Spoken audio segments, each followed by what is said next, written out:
The Regenerate channel is giving you a chance to win one of 9 Steam games. Click the link in the description for your chance to win. Hey guys, welcome back to the channel. So today we're going to be talking about the growing controversy within the community. Cemu 181 is out now and not everyone is happy about the release. The new build brought with it many updates to the emulator which appear to have been overlooked by many within the community. All of which are also coming off the heels of the recoding of how the shader system works, which we saw in Cemu 180. New implementations include graphical improvements, most exciting of which to the masses would probably be the introduction of Zelda BotW's particle effects. Improved compatibility, which sees games like Adventure Time finally going in-game, as well as many other indie games having their graphics fixed. Tweaks and bug fixes for the software keyboard have also been introduced, which means doing things like naming your horse in Zelda BotW is no longer a pain in the ass. Various other smaller changes and bug fixes were also introduced. Things like Bayonetta 2's Witch Time audio has been addressed. And of course, we can't overlook the Socket API support, which brings the Wii U internet browser online, all of which you'll see me testing here in this video.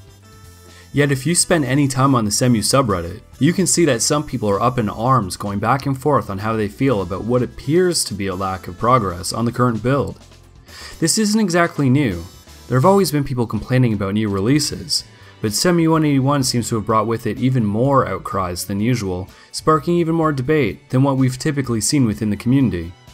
When I first downloaded and booted Cemu 181 up, I experienced ample crashing in a handful of games which left me quite concerned. Issues were introduced into this build which I didn't experience in previous builds. I posted many of the issues that I encountered in the Patreon channel of the official Cemu Discord server. So at first glance and on the surface I get it, there appears to be plenty to be upset about, especially if you only care about playing your games and aren't too interested in the process of developing an emulator.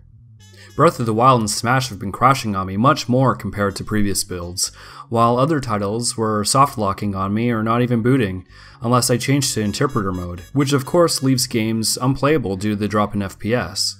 I was more than a little concerned. As a gamer, I was a little disappointed as well. So I understand where some of the frustration has been coming from. However, there's much more going on here than meets the eye, both behind the scenes and under Cemu's hood.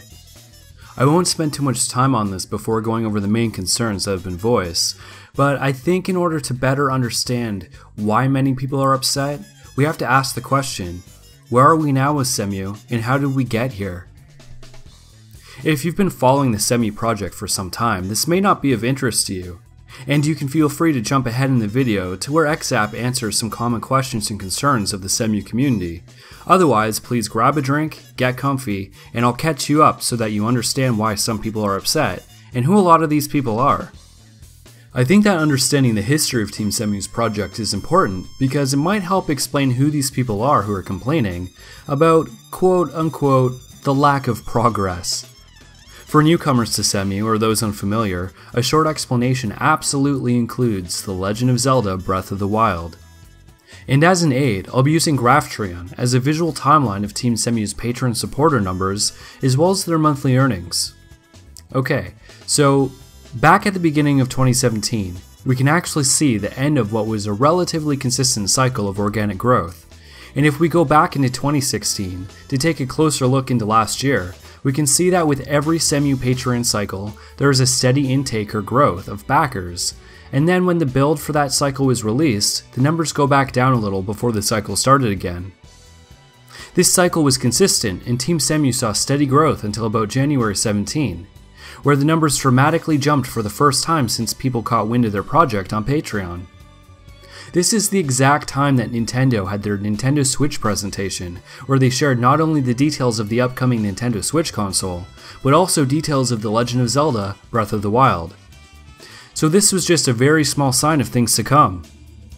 As people began to realize that they could potentially play the brand new Zelda BotW on their PC with this experimental Wii U emulator called Cemu, the influx of people slowly began to jump again. However, this jump in Patreon supporters remained relatively plateaued. That is, of course, until the release of BotW on March 2nd, 2017. Then the explosion happened. To this day, unfortunately for all my other content, my highest viewed and most controversial still remains the very first Cemu 172 game testing video of Breath of the Wild that I released a couple of days before the official release of the game here on my YouTube channel. This marked the beginning of the Breath of the Wild Cemu boom. From this point, at the beginning of March, we see Cemu's Patreon supporters and their monthly donations soar to a respectable 6K a month to a staggering high of almost 43K a month, which peaked in April of 2017. That right there is the true power of The Legend of Zelda.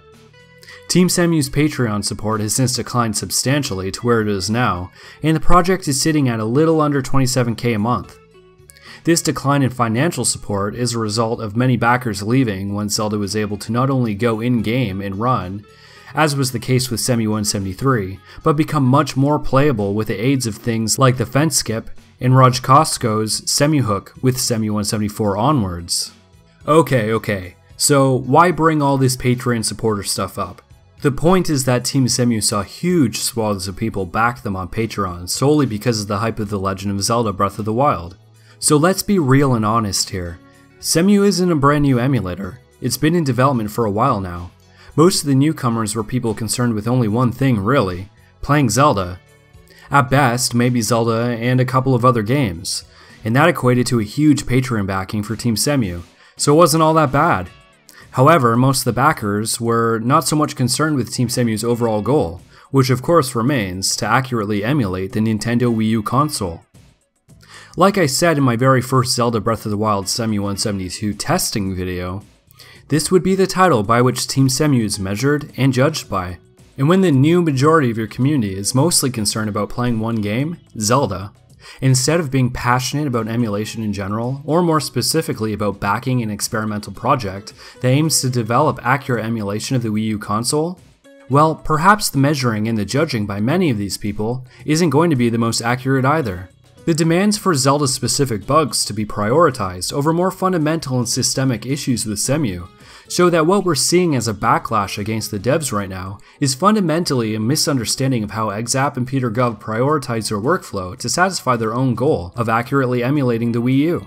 A goal of which many of these Patreon supporters are supposedly backing, but judging by their comments it seems more like they're expecting a Zelda Breath of the Wild emulator instead. But things are never truly that black and white, are they? When we jump into the conversation happening over on Reddit, you'll see that some people are calling others entitled for, in general, having the expectation that as Patreon supporters, Team Cemu would continue to advance the emulator in a way that sees their games become more compatible and more optimized over time. Some points seem valid, others not so much.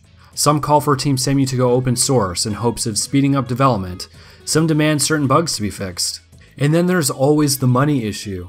Some people believe that Exzap is intentionally delaying development just to get as much Patreon money as possible, which I personally think is ridiculous as it doesn't really seem in the project's best interest to do that, while others call on Exzap to expand the development team as an alternative to open source in order to again speed up development. As far as money goes, I just have to add my 2 cents here and say that I've always been of the position that if you're donating monthly to Team Cemu on Patreon, then you should understand that you're not buying a product, but are instead donating to the cause of supporting them with their goal of developing Cemu to again accurately emulate the Wii U games. Plain and simple. Others don't see it that way though. So there is as much controversy here as there are opinions about how Exzap and Peter Gov should be handling their own project, of which people are merely donating as a means of support. Okay, again, we get the point. There's a controversy and there are many varying opinions out there. But I can't help but raise the questions.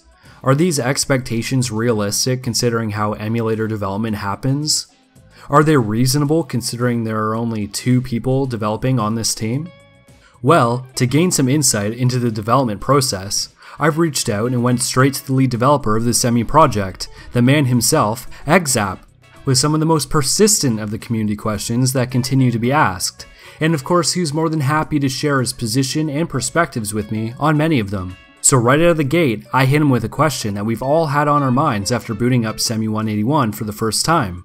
Why is it that some games that have been working on previous builds are no longer booting properly or are now crashing or soft-locking? Exzap responds, "It's usually a result of bugs interacting with each other. When we fix one bug or improve accuracy in some component, it can cause a chain reaction that leads to another bug suddenly being uncovered.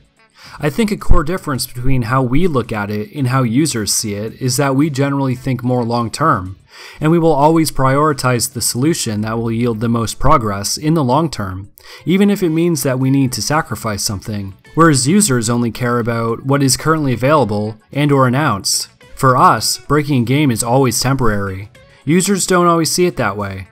Next, I asked Exzap about the change in development cycle duration. Cemu used to be on a shorter development cycle, and I see people commenting about how it's now released month to month since Zelda came out.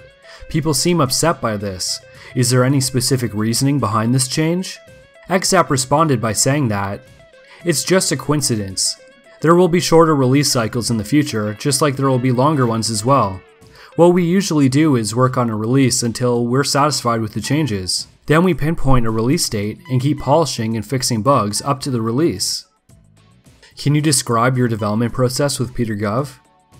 Exzap responds, we talk about what stuff we'd like to work on, and then we distribute the work accordingly.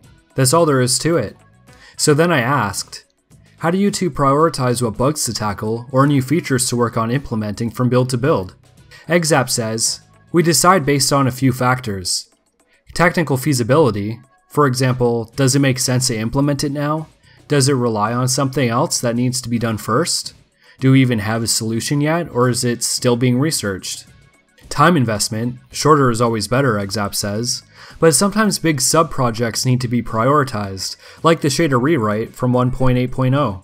Focus of current release, for example, compatibility-focused releases usually have no optimizations since those have a risk to break compatibility, and importance of users.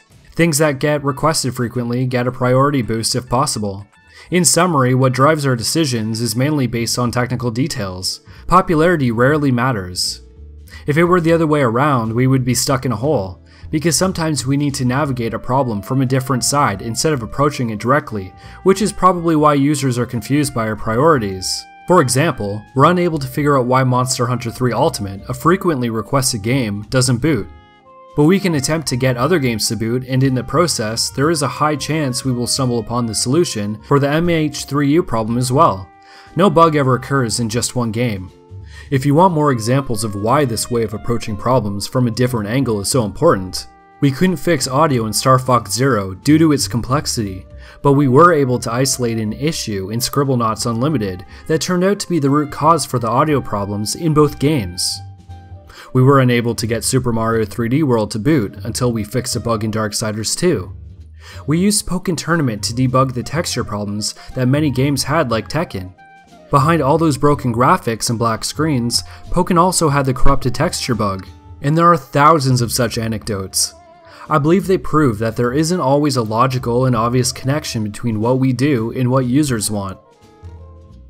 Anyone who has development experience working on a large project, especially on a small team, can totally emphasize and relate to this. So I have to ask, since the issue of lack of communication from you regarding development advances and how Patreon is run keeps coming up, how do you respond to people's comments on this issue? Exzap responds, on one hand, I admit that we could probably write news posts more frequently, but on the other hand, I believe it wouldn't really have any effect on the criticism. I'll give you an example to illustrate what I mean. After the release of 181, there were many complaints about the Breath of the Wild crash bug not being fixed. People felt like no visible progress and no word from us meant that the issue is being ignored, which couldn't be further from the truth. In reality, some bugs just take months, and rarely years, to fix. Furthermore, since these kinds of problems are always technical in nature, it's really difficult and sometimes impossible to communicate any non-visible progress to the community. I think what people really want is a confirmation that whatever issue affects them the most is being worked on. It's one of the reasons I started publicly tracking compatibility notes. So people actually see and understand that stuff is happening behind the scenes, even if we don't explicitly mention it in our news posts or changelogs. On the topic of community help, and in order to more clearly point out the bugs community members are experiencing in each new build of Cemu, Exzap says that he'd like to point out that it's a bit sad that nobody bothers to submit their results to the compatibility list or wiki. Lots of people complain about game XYZ not working, but nobody is actively helping. So we'll leave it on that note, and a big thanks to Exzap for taking the time to answer most of these questions. Again, what I think it all really comes down to is that many people in the community are not all that familiar with what it's like to code and troubleshoot bugs in an application. But as Exzap says, there are ways that you as a member of the Cemu community can help. I'll leave links to the compatibility list and wiki down in the description below. With a little bit of work on our part, we can all ensure that Exzap and Peter Gov have the best data possible to aid them in troubleshooting and squashing those bugs. Guys, if you like what I'm doing here on the Regenerate channel, please subscribe and like this video. It helps the channel to grow so more people can see my content. A lot of effort goes into making these videos, so your support really means a lot to me. Also, if you'd like to get involved in the creative process, please consider becoming a patron of my channel. You'll have access to a Patreon exclusive Discord chat, as well as be able to suggest new topics for me to cover and to vote on upcoming content. And don't forget that the Regenerate channel is also giving 9 Steam games away. Be sure to click the link in the description below to enter for your chance to win one of 9 games. Well, that's all for now. As always guys, thank you so much for watching. Until next time, have fun, game on, and remember, don't forget to smile.